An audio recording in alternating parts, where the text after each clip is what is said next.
Istituto Tecnico del Turismo di Lignano, una scuola che da anni si occupa di formare operatori turistici esperti nell'accoglienza e nell'ospitalità. Una scuola in cui tante generazioni si sono formate e tanti ragazzi hanno potuto trovare un posto di lavoro di grande rispetto, di grande considerazione. Oggi all'Istituto Tecnico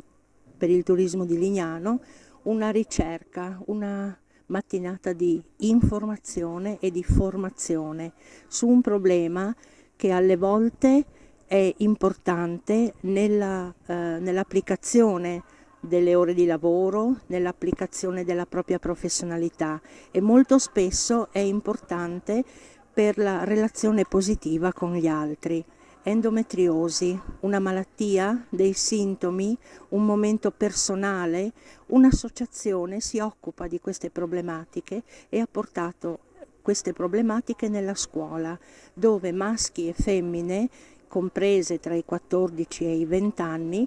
vengono a conoscenza di una malattia, di alcuni sintomi, di alcuni momenti e l'associazione arricchisce con la formazione tutti i ragazzi che per fortuna loro vengono appunto in contatto con l'associazione stessa. Stamattina in due momenti, il biennio prima e il triennio dopo, la dottoressa Manente e i suoi collaboratori hanno potuto così regalare ai ragazzi un momento di riflessione. Una riflessione che poi potrà essere considerazione, potrà essere pensiero nei colloqui di lavoro, nelle applicazioni della professionalità durante gli stage, durante le esperienze, durante le settimane di tirocinio e di prova della propria professionalità.